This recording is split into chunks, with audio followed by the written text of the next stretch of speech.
Hi internet people, a new episode of Riverdale was on this week, and so many things.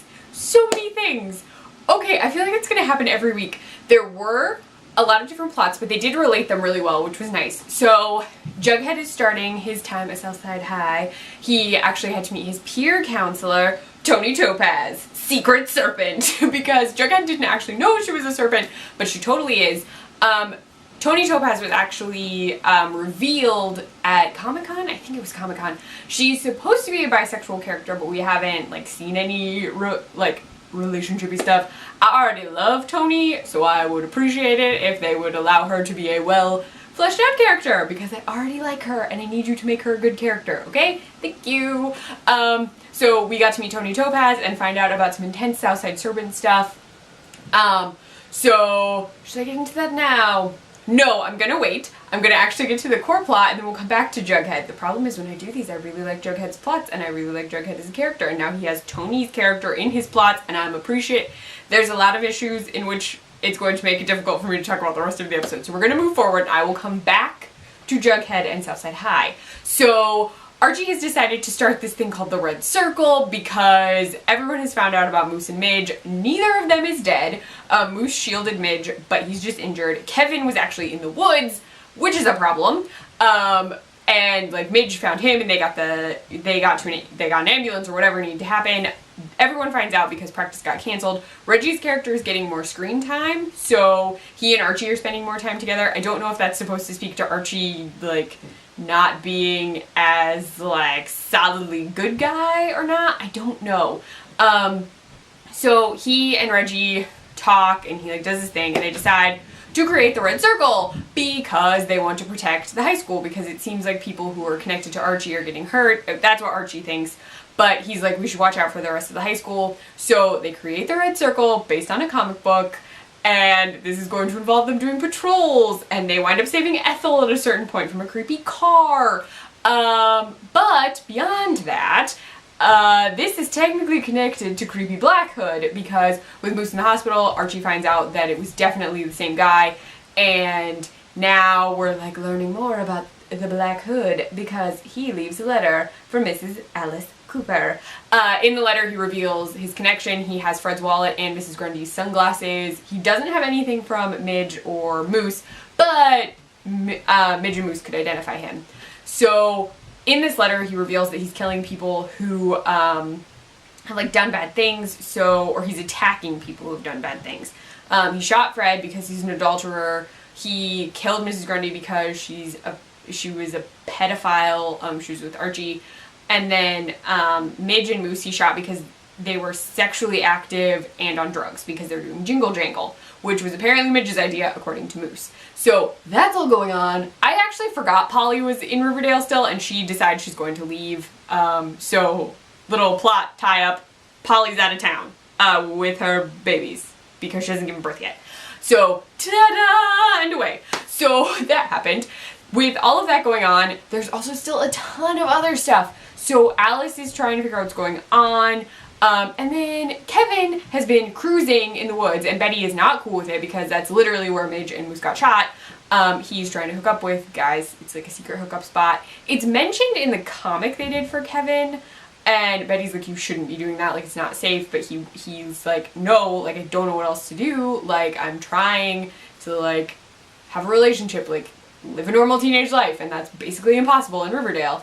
And Cheryl notices it and starts explaining he's doing that because he used to be a chubby fat kid, or a chubby kid with acne, and now he's hot and wants to, but he doesn't feel hot, and he's trying to find validation.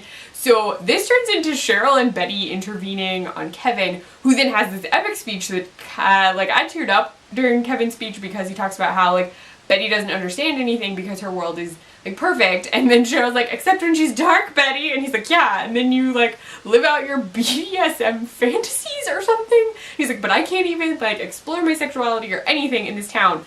And it was so sweet.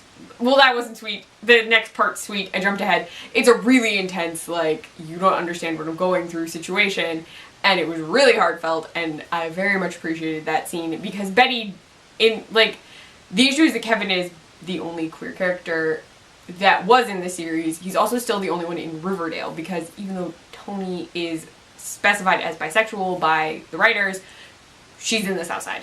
And that would not help Kevin. There's a really nice discussion between Moose and Kevin about identities and being who you are and like hanging out with people, because I'm not sure if Moose is supposed to be gay or if he's also bi, and so maybe he is attracted to Midge and to Kevin. I'm not sure. But it was like, that was some really good writing. It was some nice discussions of at least queer identity in a location that does not foster the ability to live out and openly.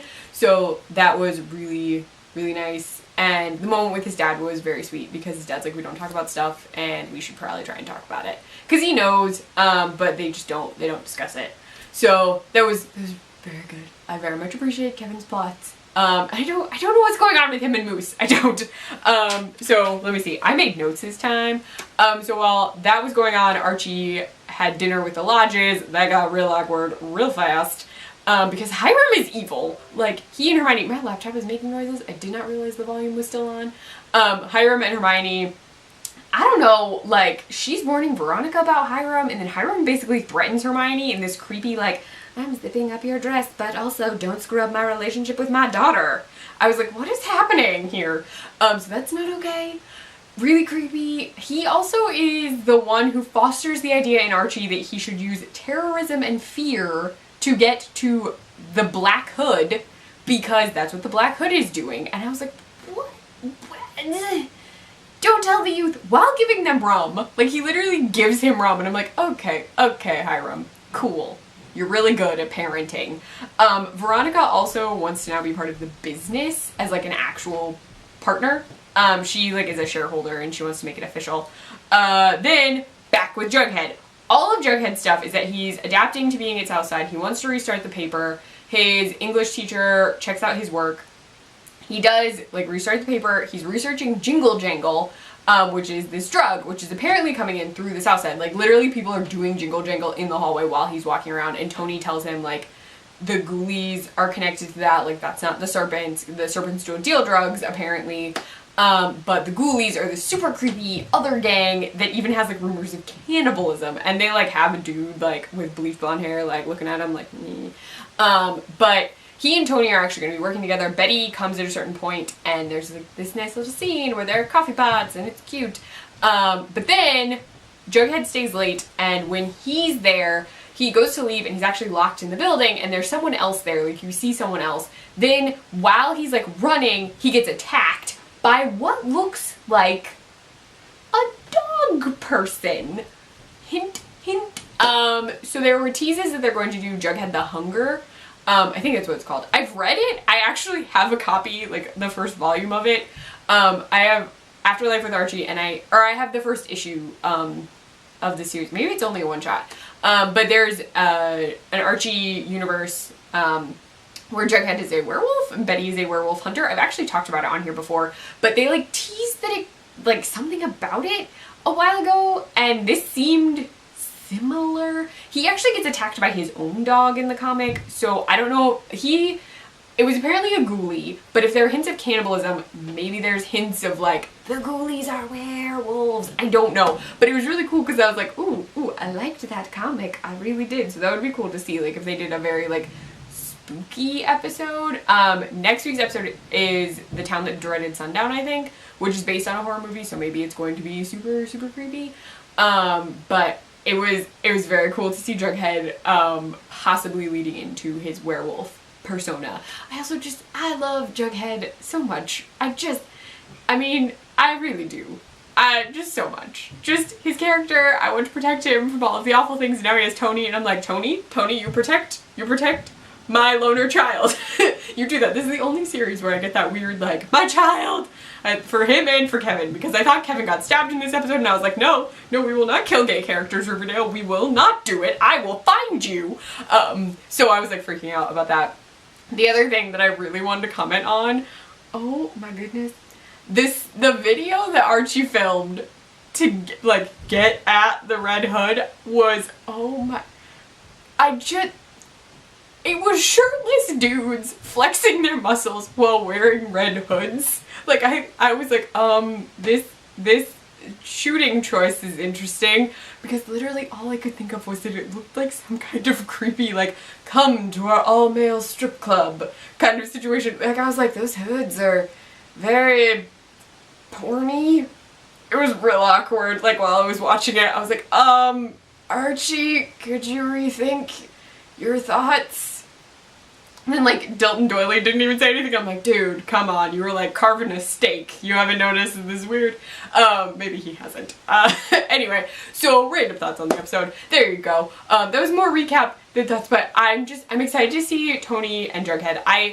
I'm hoping that they don't try and have the two. I think they discussed that she's going to be, like, this issue with Bughead. I don't know. I'm really hoping that they don't play that up. I really don't need a love triangle. I know it's so common, but, like, I don't need it. I don't. I'm cool with her and Jughead being friends and her casually dating whoever she wants. So I'm excited to see what happens. This season is very murdery. And then, like, the trailer makes me think that our hooded man could secretly be connected to Betty because isn't her brother supposed to show up? Isn't that a thing they were hinting at? Like, maybe it's her brother?